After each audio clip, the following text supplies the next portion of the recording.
ఈ వీడియోలో నేను చెప్తున్న ప్రతి మాట ఒగ్గు కథను ఆధారంగా చేసుకొని చెప్తున్న మాటలే. నేను కల్పించి చెప్తున్న కథ కాదు. ఇది మల్లన్న ఒగ్గు పూజారులు తరతరాలుగా చెప్తున్న కథలు ఇవి. జై మల్లికార్జున స్వామి. ఏంటి? మల్లన్న దేవుడు శివుడి యొక్క చెమట నుంచెల్లి ఉద్భవించిండా? మల్లన్న దేవుడు లేకపోతే మన భారతదేశంలో పసుపు బండారి అనేది ఉండకపోవునా? మల్లన్న దేవుడు పుట్టి పుట్టగానే దేవతల దేవుడు కాదు, నరులల నరుడు కాదా? ఎస్, అవును. వీటన్నిటికీ సమాధానాలు ఈ వీడియోలో మనం కొంచెం క్లుప్తంగా తెలుసుకునే ప్రయత్నం చేద్దాం. ఈ వీడియోని లాస్ట్ వరకు చూడండి, స్కిప్ చేయకుండా చూడండి. చాలా డీటెయిల్డ్గా అర్థమయ్యే విధంగా చెప్తాను. లాస్ట్ వరకు వీడియో చూడండి. ఇప్పటి వరకు మీరు మా ఛానల్ని ఇంకా సబ్స్క్రైబ్ చేసుకోకపోతే కింద కనిపిస్తున్న రెడ్ కలర్ సబ్స్క్రైబ్ బటన్ని క్లిక్ చేసి ఇప్పుడే సబ్స్క్రైబ్ చేసుకోండి. రానున్న కాలంలో ఇట్లాంటి వీడియోలు చాలా మన ఛానల్లో అప్లోడ్ అవుతూ ఉంటాయి. Let's go to the topic. Mallanna దేవుడు శివుడి యొక్క చెమట నుంచి పుట్టిండా? ఎస్, అవును. ఒకానొక సమయంలో శివుడు జంగమా వేషం వేసుకొని సంకకు జోలెలేసుకొని జంగమా వేషములో అడవి నుంచి వెళ్ళి భిక్షయాటన కోసమని బయలుదేరుతుంది. ఆ అడవి లోపల పోతున్న సమయం లోపల అదే అడవి లోపల ఉన్నది అకలకొండ రాక్షసి.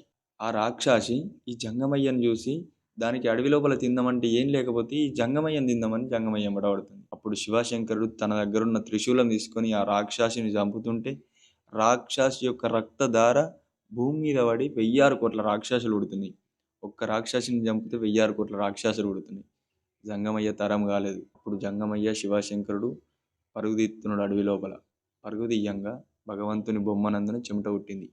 ఈ చెమట తీసి అదే ఉరుకుతున్న సమయం లోపల బండ కనిపిస్తే ఆ బండకు ఈ చెమటను తీసి కొట్టిండు. ఆ బండ బరబర బరబర బర వలిగి బండ లోపల పుట్టిండు బాలమల్లికార్జున స్వామి. గుండు లోపల పుట్టిండు గురుడు మల్లికార్జున స్వామి. చెమట నుంచెల్లి పుట్టిండు శ్రమధీరుడు మల్లన్న స్వామి. పుట్టి పుట్టగానే పుట్టెడు విద్యలు కలిగినటువంటి దేవుడు మన మల్లన్న దేవుడు. పుట్టగానే నాయన్నా నన్ను పుట్టించినవు, ఏమైంది నాయన్నా అని అంటే అప్పుడు జంగమయ్య జరిగిన కథ అంతా చెప్పిండు. పుట్టి పుట్టగానే పుట్టెడు విద్యలు కలిగిన మన మల్లన్న స్వామి బాగా ఆలోచించి రక్తధార కింద పడుతుంటే 1000 కోట్ల రాక్షసులు పుడుతుంది. ఏం చేయాలని ఆలోచించి ఎక్కడ పోతివే అక్క మైసమ్మ అని మైసమ్మని ఆది చేసిండు. అక్క మైసమ్మని దగ్గర పిలుచుకొని, ఓ అక్క మైసమ్మ, రాక్షసులు మన జంగమయ్య ఎంబట మా ఎంబట పడుతున్నాయి. ఆ రాక్షసులను హతం చేయాలంటే నువ్వు భూమి మీద ఒక పెదవు పెట్టు, మీద ఆకాశాన ఒక పెదవు పెట్టు, నీ యొక్క నాలికను కింద ధరణి మీద అంటే ఈ భూగోళం మీద నీ యొక్క నాలికను మొత్తం బరువు. నువ్వు నాలికను వరిస్తే నీ నాలిక మీద నేను నిల్చుండి వచ్చినటువంటి రాక్షసులన్నింటినీ హతం చేస్తా. ఆ రాక్షసులను హతం చేస్తుంటే రక్తధార కింద పడకుండా ప్రతి ఒక్క బొట్టును నువ్వు తాగాలి అక్క అని చెప్తాడు. అప్పుడు ఆ మైసమ్మ కిందొక పెదవు మీదొక పెదవు పెట్టి ఈ భూమండలం మీద తన యొక్క నాలుకను వరుతుంది. ఆ నాలుక మీద భగవంతుడు రారాజు మల్లయ్య ఉండి వచ్చినటువంటి రాక్షసులన్నిటితో యుద్ధం చేసి ఆ రాక్షసులన్నిటిని చంపుతాడు. చంపిన తర్వాత అప్పుడు ఈ మల్లన్న దేవుడు శంకరుని దగ్గరికి వెళ్తాడు. నాయనా జంగమయ్య, నన్ను ఉట్టించినవు కానీ గిట్టియకపోతివి, నాకు తగ్గ ఆధారం నాకు పెట్టు నాయనా అని అన్నప్పుడు అప్పుడు శంకరుడు ఒక మాట అంటాడు. కొడుకా మల్లన్న, నువ్వు ఇప్పుడే పుట్టినవు, నీ బుద్ధి నాకు తెలియదు, నీ జ్ఞానం నాకు తెలియదు. ఏలు బట్టి 7 గీతలు గీస్తున్నా ఎక్క 7 బంగారు పర్వతాలు పుడుతున్నాయి. ఈ బంగారు పర్వతాల మీద నువ్వు పొద్దుకేడు పూజలు, మాపుకేడు పూజలు, పురుగుముట్టని పువ్వులు తెచ్చి, కప్పముట్టని గౌతమి తెచ్చి, సిడలేని పత్తీరు పట్టి, పొద్దేడు పూజలు మాపేడు పూజలు చేస్తే 12వ సంవత్సరం నాడు నేను నీ దగ్గరికి వచ్చి దేవతుల దేవుని చేసి, నరులల్లో నిన్ను నరుని చేసి, చింత చెట్టుకు దీటిలు కట్టి శివుడు మెచ్చిన పెళ్లి చేస్తా, రాగి చెట్టుకు దీటిలు కట్టి రాజులు మెచ్చిన పెళ్లి చేస్తా అని చెప్తాడు. అప్పుడు మన మల్లన్న దేవుడు శంకరుని మాట తీసుకొని ఆ పుట్టినటువంటి ఆ బంగారు పర్వతాల మీద పర్వతాలకు దేవుడు పసివిల్లగాడు. ఓం నమ శివాయ అన్న జపం ఇడవకుండా పొద్దేడు తానాలు మాపేడు తానాలు వేసి పురుగుముట్టని పువ్వులు కప్పముట్టని గౌతమి సీతవారిని పత్తీరు తెచ్చి పూజలు చేసుకుంటా 12 సంవత్సరాల దాకా దేవుడు పర్వతాల మీద ఉన్నాడు. పర్వతాల మీద ఉన్నప్పుడు 12 సంవత్సరం దాటిపోతున్నది. అయినా కానీ ఈ లోకాల శంకరుడు మన మల్లన్న దేవుని దగ్గరికి రాలేడు. అప్పుడు భగవంతుడు ధరణి మీద చూస్తే ఏనుగంత ఎర్రజీమే గానుగంత గండుజీమే. ఉత్తరాన చూస్తుంటే కోనగిరులు, దక్షిణాన చూస్తూ ఉంటే సింహాలు, ఆకాశాన చూస్తూ ఉంటే గండవేరి పక్షులు, చెట్టును చూస్తూ ఉంటే చెట్టుకు చెట్టు, గుట్టని చూస్తూ ఉంటే గుట్టకు గుట్ట. ఎటు చూసినా కానీ జోడుతోని ఈడు, ఈడుతోని జోడు సతీ పురుషులై సాగిపోతుంది. కానీ మన మల్లికార్జున స్వామి పర్వతాల మీద 12 సంవత్సరాల నుంచి వెళ్ళి ఒంటరిగా ఒక్కడే పూజ చేసుకుంటా ఓం నమ శివాయ అన్న జపం ఇడవకుండా పూజ చేసుకుంటున్నాడు. అప్పుడు మల్లన్న దేవుడు అనుకున్నాడు, నేను పుట్టి 12 సంవత్సరాలు అవుతున్నది, నాకు జోడు లేకపాయే, నాకు ఈడు లేకపాయే, దేవతలల్ల నేను దేవుణ్ణి గాకపోతి, నరులల్ల నేను నరుణ్ణి గాకపోతి, అలనాటి దినము నాడు వకలకుండ రాక్షసి శంకరుని ఎంబడబడితే, ఆపది కోసం నన్ను పుట్టిచ్చిండు, కానీ నన్ను గిట్టియ్యకపాయె. ఆపదొడ్డెక్కినంక ఇయ్యాల నన్ను మరిసిపోయిండు మా నాయన అని కలకల కలకల కల దేవుడు కన్నీరు తీసిండు. వలవల దేవుడు వలతేరిండు. కారిన కన్నీరు కాలువలై సాగింది. ఒడిసిన కన్నీరు ఒర్రెలై సాగింది. దేవుడు పర్వతాల మీద ఏడిసి ఏడిసి ఏడిసి ఏడిసి తన ధైర్యమే 10 మంది బలం అనుకున్నాడు. అందుకే అంటారు ఇప్పటికైనా అప్పటికైనా అడవి లోపల పడి ఏడితే ఊకుండమనేటోళ్ళు ఉండరు.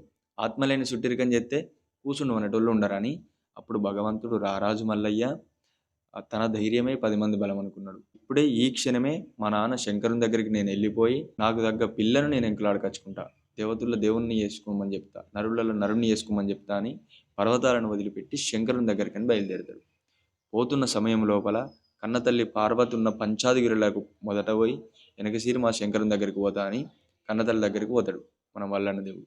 కన్నతల్లి దగ్గరికి పోతున్నప్పుడు పొయ్యేటి తొవ్వలోన దేవుడు పోయే తొవ్వలోన దేశమంత వెలుగులు, రాజు పోయే తొవ్వలోన రాజ్యమంత వెలుగులు, మల్లు పోయే తొవ్వలోన మండపంలో వెలుగులు. వెలుగు రాని వెలుగులు కొడుతూ ఉంటే పంచాదిగిరుల లోపల ఉన్నటువంటి మన అమ్మవారు పార్వతమ్మకు ఈ భగవంతుని యొక్క వెలుగు అనేది ఆ పంచాదిగిరులలో కొడుతుంది. అప్పుడు అమ్మవారు పార్వతమ్మ అనుకున్నది, ఈ ఎలుగులేని పట్నం ఎలుగొడుతున్నది, కడలేని పట్నం కడకాంతి కొడుతున్నది. ఎలుగులన్నీ ఎక్కడి?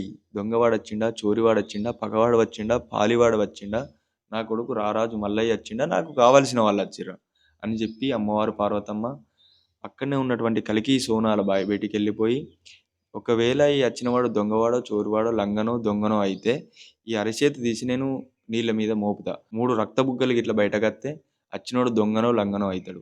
3 పాల బుగ్గలకి ఇట్లా బయటకత్తే నా కొడుకు రారాజు మల్లయ్య అవుతాడని అప్పుడు ఆ అమ్మవారు పార్వతమ్మ అనుకొని ఆ నీళ్ళ మీద అరచేతును మోపుతుంది. ఆ నీళ్ళ మీద అరచేతును మోపినప్పుడు అందులోకెళ్ళి 3 పాల బుగ్గలు వెళ్తాయి. 3 పాల బుగ్గలు వెళ్తే అబ్బబ్బా వచ్చిన వాళ్ళు ఎవరో కాదు నా కొడుకు రారాజు మల్లయ్య వచ్చిండని అమ్మవారు మల్లయ్య దేవునికి ఎదురుంగ పోతుంది.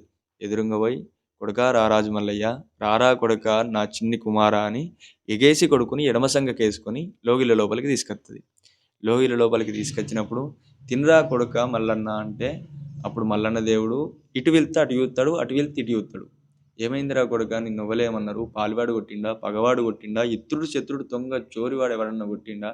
ఏమైందిరా నీ శిలకలసంటి ముఖం చిన్న వేసుకున్నావు, నీ హంసలాంటి ముఖం ఆలివుచ్చుకున్నావు, పువ్వులు తెంపిన మామిడి లెక్క పూర చిన్నవేనవు, కాయలు తెంపిన చెట్టు లెక్క కడచిన్నవేనవు, ఏమైందిరా కొడుక అని అంటే అప్పుడు మల్లన్న దేవుడు అంటాడు, అమ్మ నేను పుట్టి 12 సంవత్సరాలు అవుతుంది, 12 ఏళ్ళ నుంచి పర్వతాల మీద పూజలు చేస్తున్నా, నాకు ఇప్పటి వరకు జోడు లేకపాయే, ఈడు లేకపాయే, ఈ కింద ధరణి మీద చూస్తుంటే ఏనుగంత ఎర్రజీమే గానుగంత గండిజీమే, ఎటు చూసినా కానీ ఏవి చూసినా ఈడుతోని జోడు జోడుతోని ఈడు ఉన్నది, నాకు దగ్గర పిల్ల నాకు కావాలని అమ్మ నేను పెళ్లి చేసుకుంటా అని అంటాడు.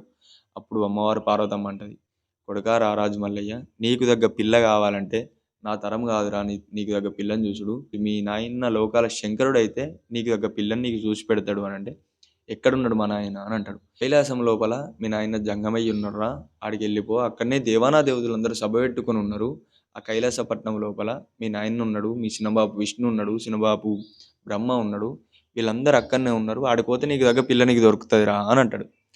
ఆయనత కమలమంతా పార్వతమ్మ చేత అన్నం తిని ఆంచెల్లి కైలాసపట్నం వెళ్ళిపోతాడు. కైలాసపట్నం పోతుంటే దేవుడు పోయే వెలుగు కైలాసపట్నం మీద పడుతుంది. అప్పుడు శివశంకరుడు అనుకుంటాడు, అచ్చేటివాడు ఎవరో చూసిరాపుర్రా తమ్ములారా అని విష్ణుదేవుని బ్రహ్మదేవుని తోలెత్తే వాళ్ళు బయటకు వచ్చి చూసేవారు అచ్చేటి వాళ్ళు ఎవరో కాదు నాకు మన కొడుకు రారాజు మల్లయ్యని. వీళ్ళు దబా దబా ఏనాడు శంకరం దగ్గరికి వచ్చి, అన్నా శంకర అచ్చేటి వాళ్ళు ఎవరో కాదు మన కొడుకు రారాజు మల్లయ్య, అలనాటి దినం నాడు వకలకొండ రాక్షసిని ఎంబటపడితే నీ చెమట నుంచి వెలుగుట్టినటువంటి శ్రీ మల్లికార్జున స్వామి వచ్చిండు అన్న అని అంటాడు. అప్పుడు శంకరుని గుర్తొస్తుంది, అవునరా నేను 12 సంవత్సరాల కింద 12 ఏళ్ళు పూజలు చేస్తే నేను అత్త అని చెప్పిన, ఇలా నేను మళ్ళీ నా కొడుకు మల్లన్న దేవుని దగ్గరికి పోకపోతే ఆడు పుట్టగానే పుట్టెడు విద్యల గల్లవాడు, ఇప్పుడు ఆడు అత్తే మనని బతకనియడని ఈ కైలాస నగరం అంతా 7 ఏళ్ల కింద వెళ్ళిపోయిన రీతి 12 ఏళ్ల కింద పడబడ్డ రీతి చేసి ఒక పుట్ట కన్నం చేసుకొని ఆ పుట్ట లోపల దేవతలందరూ జాక్కుంటారు. ఈ మల్లన్న దేవుడు కైలాస నగరం వెళ్ళిపోయే వరకల్లా ఆ కైలాస నగరం మొత్తం బల్లిపాతలు పట్టి 7 ఏళ్ల కింద వెళ్ళిపోయిన రీతి 12 ఏళ్ల కింద పడబడ్డ రీతి ఉంటుంది. అప్పుడు మల్లన్న దేవుడు అనుకుంటాడు, కన్నతల్లి పార్వతమ్మ నాకు నాయన జంగమయ్య కైలాసంలో ఉన్నాడని చెప్పి పంపించినావు, నేను నీకేమన్యాయం చేసిందే అమ్మ, నేను నీకేం పాపం చేసిందే అమ్మ, కన్నతండ్రి జాడ చూపియమంటే ఏదో పడబడ్డ కొంప దారి చూపించినావు, నాకు ఏమన్యాయం చేసిందే అమ్మ అని కలకల దేవుడు కన్నీరు తీస్తాడు. కన్నీరు తీసి భగవంతుడు అటు ఇటు చూసేవరకల్లా అక్కడ ఒక పుట్ట కనిపిత్తది. పుట్ట పక్క పొంటి దేవానా దేవతలు ఉంచిన ఉంటుంది. ఆ మారలేదు. అప్పుడు మల్లన్న దేవుడు అనుకుంటాడు, నా దేవానా దేవతలందరూ ఎక్కడికి పోలేరు. ఇదే పుట్ట కన్నం లోపల జాక్కొని ఉన్నారు. ఇవి ఇక్కడ ఉంచిన మారలేదు. ఈ పుట్టలకెళ్ళి వాళ్ళు ఎట్లా బయటకు రావాలని అప్పుడు భగవంతుడు బాగా ఆలోచన చేసి ఎదబొచ్చ మీద ఉన్న మన్నును తీస్తాడు. ఎదబొచ్చ మీద ఉన్న మన్నును తీసి 3 కాశపుల్లలు చేసి ఎడమ ముక్కులు ఒకటి దాల్తాడు, కుడి ముక్కులు ఒకటి దాల్చి ఆరిసి ఆరిసి దుమ్ముతుంటే 60 పుట్ల అగ్గివేరు పుడుతుంది. ఈ 60 పుట్ల అగ్గివేరు పుడితే ఆ అగ్గిదేవునికి అగ్గిదేవుడు మల్లన్న అని పేరు పెడతాడు. ఈ అగ్గిదేవుడు మల్లన్న చేతులు పట్టుకొని, అన్న అగ్గి మల్లన్న, నిన్ను తీసి ఈ పుట్టకన్నం లోపల ఎత్తున్నా. దేవానా దేవతల గడ్డాలు కాలద్దు, మీసాలు కాలద్దు, ఒంటికున్న బట్టలు కాలద్దు, వాళ్ళకు ఎడలేని ఉబ్బెరపోత పుట్టాలి. ఉబ్బెరపోత పుడితే ఆయిటి ముంగట ఊసులు ఎట్లా బయటకు వస్తాయో అట్లా దేవానా దేవతలందరూ పుట్టలకెళ్ళి బయటకు రావాలి అని చెప్తాడు. అప్పుడు ఆయనది ఈ అగ్గిని తీసి ఆ పుట్ట లోపల వేసి ఆ దేవానా దేవతలందరికీ ఉబ్బరపోత భరించలేని ఉబ్బరపోత వరకల్లా దేవానా దేవతలు ఒక్కొక్కరుగా పుట్టలకెళ్ళి బయటకు వెళ్తారు. బయటకు వెళ్ళినటువంటి ఆ శివశంకరుణ్ణి కళ్ళ చూసి, నాయన్నా జంగమయ్య, నన్ను 12 ఏళ్ల కింద నన్ను నీ ఆపద కోసం నన్ను పుట్టించినవు, నన్ను గిట్టియలేవు, నాకు దగ్గ పిల్లని చూసి నాకు జత చేస్తాను. సింత చెట్టుకు దీటులు కట్టి శివుడు మెచ్చిన పెళ్లి చేస్తాను, రాగి చెట్టుకు దీటులు కట్టి రాజులు మెచ్చిన పెళ్లి చేస్తాను, నాకు దగ్గ పిల్లేది, నాకు దగ్గ జతేది, నువ్వు మళ్ళా పర్వతాల మీదకి ఎందుకు రాలేవని అప్పుడు శంకరుణ్ణి మల్లన్న దేవుడు క్వశ్చన్ చేస్తాడు. కొడుకా రారాజు మల్లయ్య, నేను నీకోసమే నీకు పిల్లని చూద్దామని ఈ పుట్టకన్నంలోకి వెళ్ళి భూలోక నగరం పోయినా, ఆ భూలోక నగరంలో నీకు దగ్గర పిల్లున్నదేమో చూద్దామని పోయినరా అని అంటాడు. మరి నాకు దగ్గర పిల్ల దొరికిందా అని నాన్న అంటే, 7 చెప్పుల చూడాలి అరిగేటట్టు తిరిగినా కానీ నీకు దగ్గర పిల్లేడ దొరకలేదురా. నీకు దగ్గర పిల్ల దొరకాలంటే ఇక నా తరం అయితే లేదు. నీకు దగ్గర పిల్ల నీకు కావాలంటే విష్ణుకు తెలియంది బ్రహ్మకు తెలుస్తుంది, బ్రహ్మకు తెలియంది విష్ణుకు తెలుస్తుంది, వాళ్ళిద్దరికి తెలియంది లోకాల శంకరునైనా నాకు తెలుస్తుంది. నాకు కూడా తెలియని విషయం మీ అక్క రేణుకా శక్తి ఎల్లమ్మకు తెలుస్తుంది. అల్లు సఖ్యం మీద అల్లు పడితే దానికి ఎక్కడున్నా కానీ మీ అక్క రేణుక ఎల్లమ్మకు అన్ని రకాల విషయాలు ఏర్పడతాయి రా అని అంటారు. మరి ఆ ఎల్లమ్మ దగ్గరికి ఎవరు పోవాలి నాన్న, మరి మా అక్కను ఇడికి విలువనంపు, ఇడికి వెళ్తే నేను ఇక ఇక్కడనే ఎరక వేయించుకొని నాకు దగ్గర పిల్లని నేను పెళ్లి చేసుకుంటున్నాను అని అంటే, అప్పుడు ఎల్లమ్మ దగ్గరికి తన తమ్ముడైనటువంటి విఘ్నేశుని పంపుతాడు. విఘ్నేశుని పిలిచి, కొడుకా గణేష, ఇప్పుడే ఈ క్షణమే ఎల్లమ్మ దగ్గరికి వెళ్ళిపోయి కైలాసపట్నం రమ్మని చెప్పరా అని తోలెత్తాడు. తోలేసినాక విఘ్నేశుడు ఎల్లమ్మ దగ్గరికి వెళ్ళిపోయి, అక్క ఎల్లమ్మ, కైలాసపట్నం మన నాన్న జంగమయ్య నేను రమ్మన్నాడు అంటే అప్పుడు ఎల్లమ్మ అనుకుంటుంది, అబ్బా ఇవాళ నీకు నా అవసరం వచ్చిందా.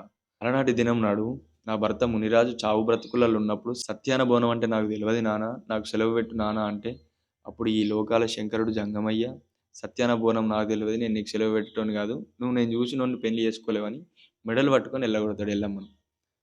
ఇప్పుడు ఆ ఎల్లమ్మ ఆ విషయాలన్నీ మనసులో పెట్టుకుంటుంది.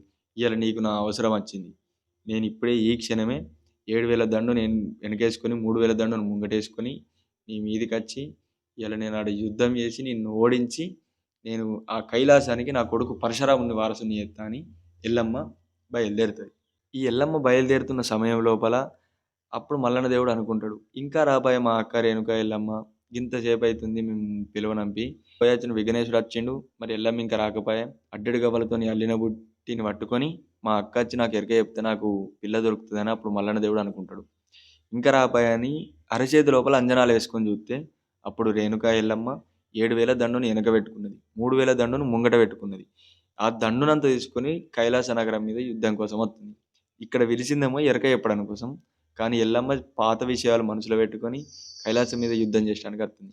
అప్పుడు మల్లన్న దేవుడు అనుకున్నాడు, ఒకవేళ ఈ దండును పట్టుకొని నా అక్క రేణుకా ఎల్లమ్మ కైలాసపట్నం వస్తే నాకు ఎరక చెప్పది, నాకు దగ్గర పిల్ల నాకు దొరకదని బాగా ఆలోచించి అక్కడ వాళ్ళ దగ్గర ఉన్నట్టే ఉన్నాడు, అక్కడ మాయమై ఏనాడు అడవి లోపల తేలిండు. అడవి లోపల తేలి వెనుక దండును వెనుక మాయం చేసిండు, ముంగట దండును ముంగట మాయం చేసిండు.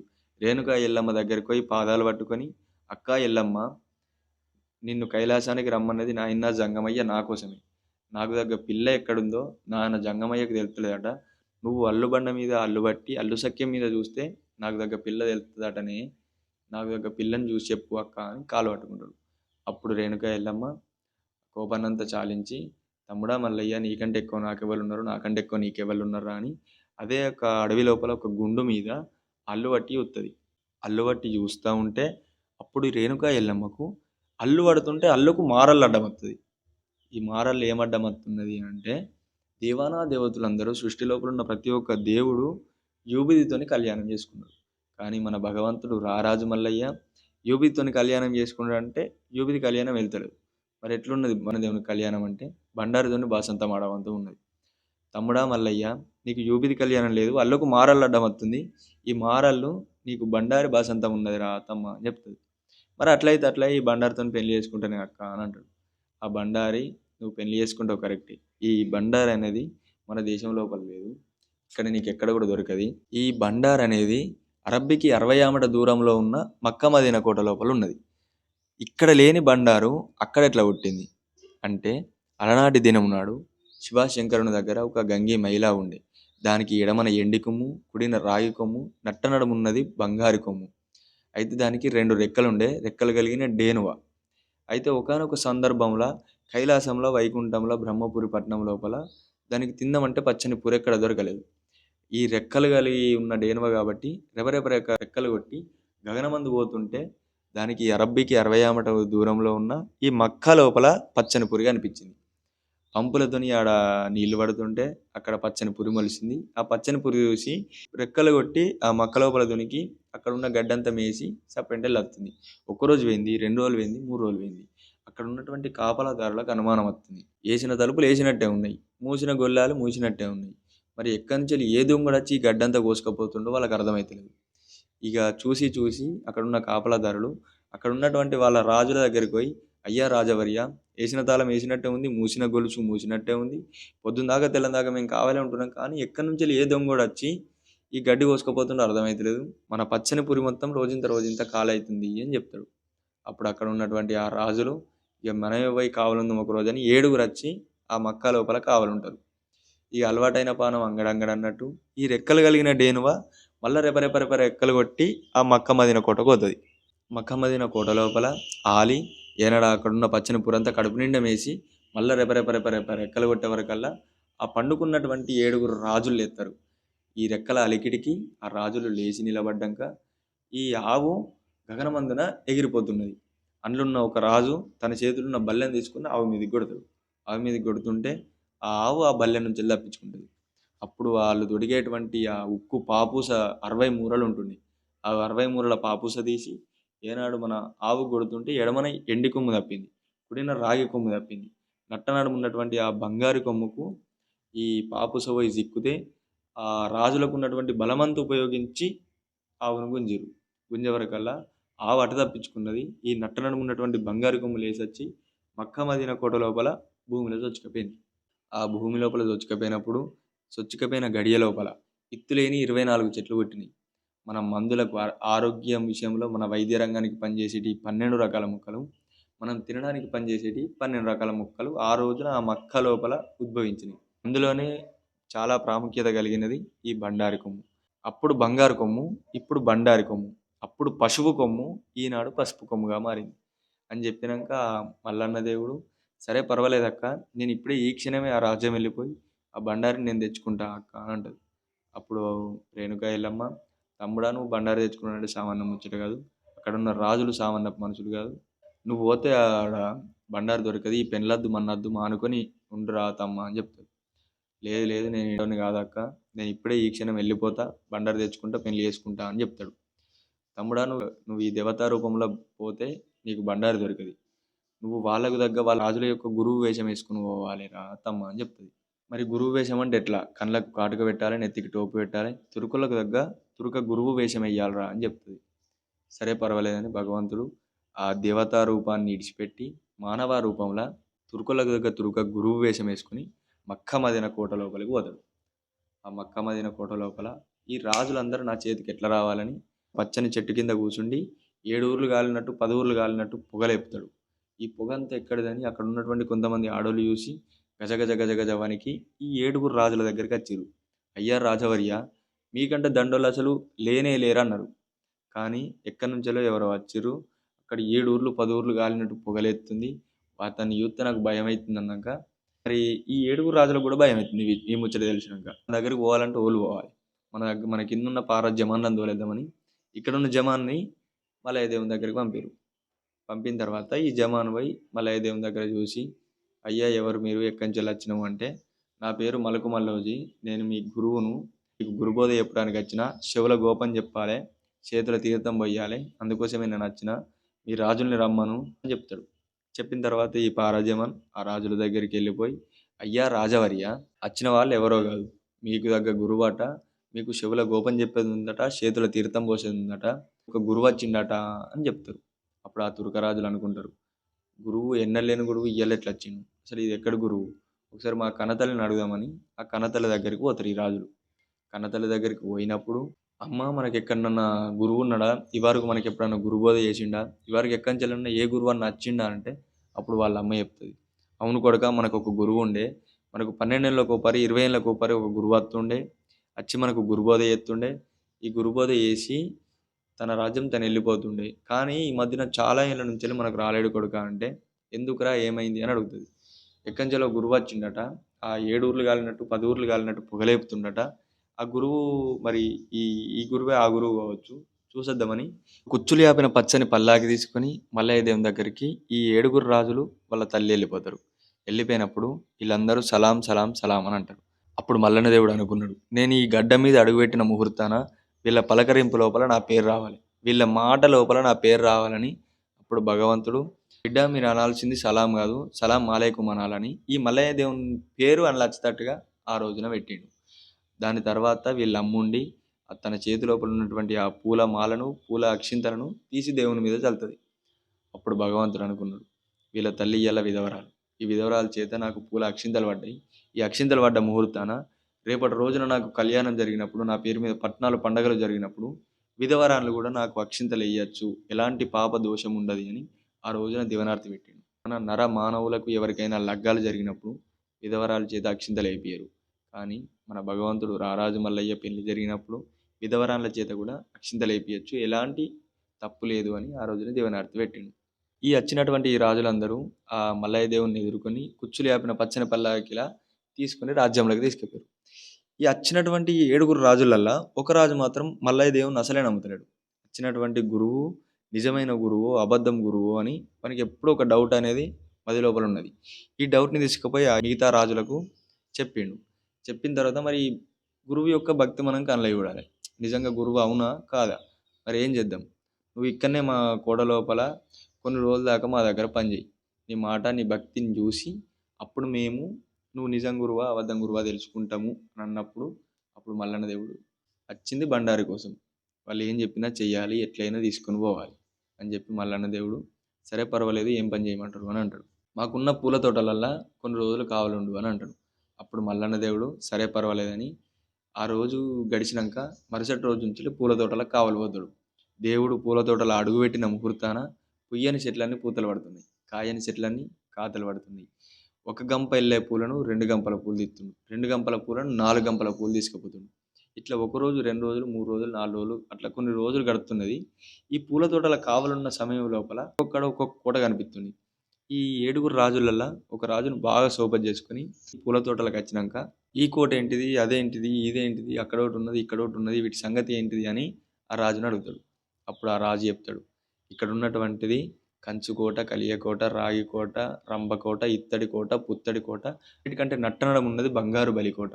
ఒక్కొక్క కోట ఒక్కొక్క దానికి ప్రత్యేకత. నట్టనడం ఉన్నటువంటి ఈ బంగారు బలికోట లోపల బండారు కొమ్ము ఉన్నది, అన్నిటికంటే ప్రాముఖ్యమైనది ఇదే అని చెప్తాడు. అప్పుడు భగవంతుడు మల్లికార్జున స్వామి అనుకుంటాడు మనసు లోపల, అబ్బబ్బా బండారు కొమ్ము అంటే ఇదే, ఈ బండారు కొమ్ము కోసం నేను వచ్చిన, ఇంకెన్ని రోజులు నేను ఈ పూల తోటలో కావాలి ఉండాలని అప్పుడు మనసు లోపల అనుకొని, సరే పర్వాలేదని రాజును పంపించి, ఇక నేను ఇక్కడి నుంచి ఈ బండారు కొమ్ము దవ్వుకొని పోయినోడిని కావాలని భగవంతుడు బాగా ఆలోచన చేసిండు. తెల్లారి మరుసటి రోజున పురుగు లేని ఆ పూల తోటకు పురుగు తలగబెట్టిండు. పురుగు తలగబెట్టినాక గంపెడి తెచ్చే పూలు అంచెడైనాయి, అంచెడి తెచ్చే పూలు ఆయింత లేకుండా అయినాయి. అప్పుడు ఆ 7గురు రాజులకు అనుమానం వచ్చింది. అనుమానం వచ్చిన తర్వాత, ఏమైంది మలుకు మల్లోజీ, పూలు పంపిత్తలేవు, పూల తోటకంత పురుగు పట్టింది, ఇది ఎక్కడిది కలిమాయ, ఇదేంటిది అని అడుగుతారు. అయ్యా మా దేశంలో అయితే ఇట్లా పురుగు చల్లితే పొలవ పొలని పొలి చల్లుతాం, బలవ బలని బలి చల్లుతాం, అట్లగిట్లా చేసినట్టు ఉంటే మన పూల తోట మళ్ళీ ఎప్పటి లెక్క నిగనిగలాడుతుంది అని అంటారు. ఇక మరి మా గురువు నువ్వే, నువ్వు అడుగుపెట్టిన ముహూర్తాన పుయ్యని చెట్లు పూతలు పట్టినాయి, మేము నిన్ను నమ్ముకుంటున్నాం, నువ్వే మా గురువు, ఆ పొలంటే మాకు తెలియదు, బలంటే మాకు తెలియదు, ఏం చేసుడో నువ్వే చెయ్యు అని అంటారు. అప్పుడు మల్లన్న దేవుడు అంటాడు, మీకున్న సవలక్ష ఆవుల మందలకెళ్ళి కర్ర ఉంది వాళ్ళ కందోర చేయాలి అని అంటాడు. కర్ర ఉంది తెచ్చుడు మా వంతు, కందోర చేసుడు అంటే ఏంటిదో మాకు తెలియదు, అదంతా నువ్వే చేయాలని అంటాడు. ఈ సవలక్ష ఆవుల మందలకెళ్ళి ఒక కర్రె ఈనని కట్టని ఈనాప ఆవుని తీసుకొచ్చి ఏనాడు మల్లయ్య దేవుని ముంగర పెడతారు. అప్పుడు మల్లయ్య దేవుడు అనుకుంటాడు, ఇవాళ నా కోసం ఆవుని చంపాల్సి వస్తున్నది, ఆవుని కొయ్యాల్సి వస్తున్నదని కడుపు లోపల దుఃఖాన్ని కడుపు లోపల పెట్టుకున్నాడు. ఎట్లా కొయ్యాలి అని కాళ్ళు మొక్కి, ఇలా నేను తప్పని పరిస్థితుల్లో నిన్ను కోరుతున్నా, కానీ రానున్న కాలం లోపల ఎవడైనా ఆవుని గట్ల చంపినట్టుంటే, ఆవుని కోసినట్టు ఉంటే వానికి గీ 7 దోసిళ్ళ మన్ను గతి కావాలని, వాని ఇంట్లో 7 దోసిళ్ళ మన్ను వాడాలని 7 దోసిళ్ళ మన్ను తీసి ఆవు నోట్లో పోసి ఆవుని కొత్తాడు. తర్వాత కందోర ఎత్తాడు. కళ్ళు తాగని తురుకొల్లకు కళ్ళు తాగిపిస్తాడు. కౌసు తినని తురుకొల్లను కౌసు తినిపిస్తాడు. వాళ్ళు మత్తు లోపల మునిగి తేలుతున్న సమయం లోపల ఈ పొలోపలని పొలిజలుతాడు, బలోబలని బలియలుతాడు. వీళ్ళు మత్తు లోపలికి జారుకున్నాక ఇక గిదే సమయం అని భగవంతుడు బంగారు బలికోట లోపల వచ్చి పర్వతం అంతా బండారు కొమ్ము దవ్వుకొని జోలెలు వేసుకుంటాడు. అక్కడ ఉన్నటువంటి ఆ సుగంధ ద్రవ్యాలు, మందులకు పనిచేసేటి, వంటలకు పనిచేసేటి అన్ని రకాల ఆనవాళ్ళు తీసుకొని ఏనాడు సంచిలో పెట్టుకుంటాడు. సంచిలో పెట్టుకొని భగవంతుడు వీళ్ళ ముంగటికి వెళ్ళిపోతాడు. పోయే సమయం లోపల అనుకుంటాడు, ఈ దొంగతనంగా వేరే పేరు నాకు అద్దు, వీళ్ళను లేపి వీళ్ళ కండ్ల ముంగటికి వెళ్ళి తీసుకుపోయినని కావాలని ఈ బండారిని తీసి ఆ రాజుల మీద చల్లుతాడు. రాజుల మీద చల్లినప్పుడు వాళ్ళకు ఉన్నటువంటి ఆ మత్తంతా దిగిపోయి అబ్బా అబ్బా నిద్ర అని నిద్రలకి వెళ్ళి లేచినట్టుగా రాజులు ఎత్తారు. వాళ్ళ ముంగటికి వెళ్ళి బండారు కొమ్ము పట్టుకొని ఆ సుగంధ ద్రవ్యాలు, ఆ వైద్యానికి, మందులకు, తిండికి పనిచేసేటి ఇవన్నీ ఆనవాళ్ళు పట్టుకొని వాళ్ళ ముంగటికి వెళ్ళే పరిగెడుకుంటూ పోతాడు. అరే వచ్చినవాడు గురువు కాదు, మన్ను కాదు, లంగ గురువు ఉన్నాడు, దొంగ గురువు ఉన్నాడు, మన బండారు కొమ్మును ఎత్తుకపోతుండ్రా అని ఈ రాజులందరూ ఎంబడబడతారు. ఈ రాజులు ఎంబడబడుతుంటే వీళ్ళ భార్యలందరూ ఎంబడబడతారు. ఈ ఎంబడబడ్డప్పుడు భగవంతుడు అనుకున్నాడు, వీళ్ళందరూ నా ఎంబడబడి నన్ను అందుకుంటే నన్ను బతకనియ్యరని ఈ ఆడోళ్ళకు ఉరక రాకుండా వేయాలని, అప్పుడు వాళ్ళకు బురకలు కావాలని బురకలు పుట్టిస్తాడు. ఈ మగవాళ్ళకు ఉరక రాకుండా కావాలని సున్నతి చేపిస్తాడు. ఆ రోజు నుంచి ఈ రోజు వరకు తురక వాళ్ళు సున్నతి చేయించుకుంటారు, ఆడవాళ్ళు బురకలు వేసుకుంటారు. ఇక భగవంతుడు ఉరుకుతూ ఉంటే ఈ అన్లుక్క తురుకోలు మాత్రం ఎంత ఉరికినా అంత ఉరుకుతారు. దేవుడు ఎంత ఉరికితే వీళ్ళంత ఉరుకుతున్నారు. ఇప్పుడు భగవంతుడు అనుకున్నాడు, ఇట్లయితే నేను బతికెత్తట్లేదని ఏం చేయాలని ఆ బండారి తీసుకొని ఏనాడు తన ఒళ్ళు మీద గుప్పుకున్నాడు. పుట్టు పుట్టు అంటే కర్రె కుక్క అవతారం ఎత్తింది.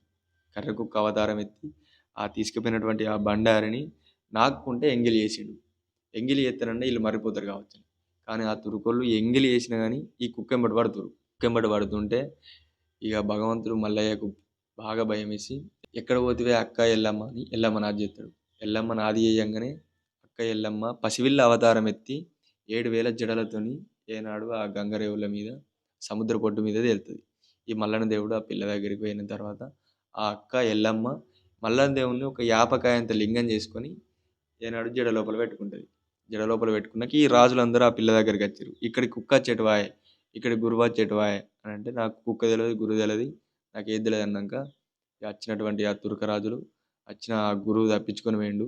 ఇక మన తరం కాలేదు. ఈ బండారు కొమ్మును మనం కాపాడుకోలేకపోయినాం. ఈ బండారు కొమ్మును మనం కాపాడుకోనందుకు ఈ బండారు కొమ్ము వేయిన ముహూర్తాన మన మూతి మీద మీసం పోవాలి, మొలకున్న మొలతాడు పోవాలని ఆ రోజు నుంచి వెళ్ళి ముసల్మాన్ సోదరులు మూతి మీద మీసం తీసేస్తారు, మొలకు మొలతాడు కట్టుకోవట్లేదు. ఈ అప్పుడు మల్లన్న దేవుడు ఈ రేణుకా ఎల్లమ్మ మల్లన్న దేవుని తీసుకొని ఈ నట్టేడు సముద్రాలన్నీ దాటి ఆ భారతదేశం లోపల అడుగు పెడతారు. అడుగు పెట్టినప్పుడు ఎల్లమ్మ తల్లి అంటది, తమ్ముడా రారాజు మల్లయ్య, బండారు గడ్డను నువ్వు దవ్వుకొని వచ్చినవు, జాడ చెప్పింది నేను, దవ్వుకొని వచ్చింది నువ్వు, కాబట్టి నాది సగం నీ సగం ఉన్నది. ఈ వచ్చినటువంటి నువ్వు పర్వతం అంతా బండారు కొమ్ము తెచ్చినవు, అందులోకెళ్ళి సగభాగా నాకు ఈ రతమ్మ అని అంటది. అప్పుడు మల్లన్న దేవుడు అంటాడు, అక్క ఎల్లమ్మ, ఇయ్యాల నేను కనుక నీకు ఈ బండారు కొమ్ముల సగభాగం ఇస్తే రానున్న కాలంలో కల్లా కలియుగం పుట్టవంతం ఉన్నది, పెరగవంతం ఉన్నది, ఉప్పు నూనె ఒక చోట ఉడికి ఊరుకొక్క పెద్ద మనిషి పుట్టవంతం ఉన్నది. ఈ రానున్న కాలం లోపల పుట్టినటువంటి ఆడబిడ్డలందరికీ సగభాగం పుడుతుందక్క, ఇవాళ నేను నీకు ఇస్తే నేను నీకు సగభాగం ఇయ్యా, నీకు ఆడబిడ్డ కట్నంగా నా చేత్తోని 7 పిరికిళ్ళ బండారు నీ బుట్టి లోపల ఎత్తా, దానికి బదులుగా నువ్వు నీ దగ్గరున్న 7 గవ్వలు తీసి నాకు ఇయ్యా అక్క అని అంటాడు. సరే తమ్ముడా అని 7 పిరికిళ్ళ బండారు బుట్టి లోపల పోపించుకొని ఆ 7 గవ్వలు మల్లన్న దేవునికి ఇస్తుంది.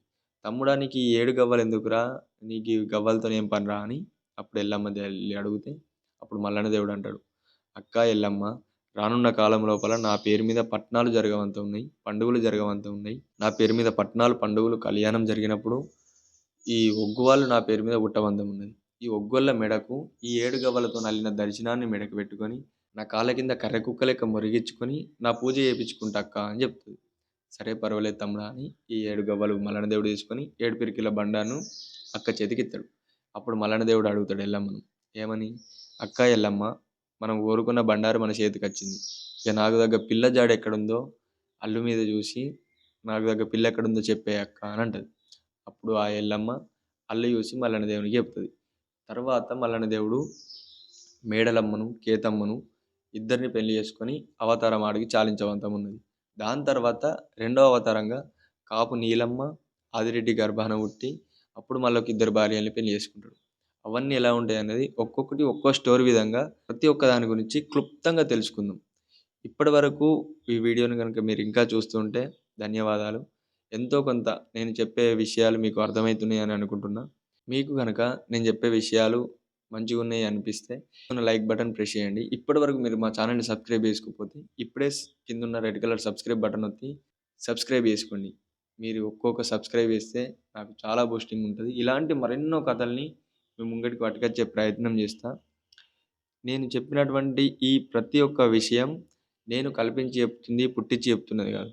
ఒగ్గు కథ కళాకారులు ఒగ్గు కథల రూపంలో ఊరూరు పల్లె పల్లెకు వాడవాడకు చెప్తున్నటువంటి విషయాలు నేను మీ ముంగటికి తీసుకొని వచ్చిన. మీ దగ్గర మీ చుట్టుపక్కల ఎవరైనా ఒగ్గు కళాకారులు ఉంటే నేను ఈ చెప్పినటువంటి విషయాల్ని వాళ్ళతో ఒకసారి చర్చించి చూడండి.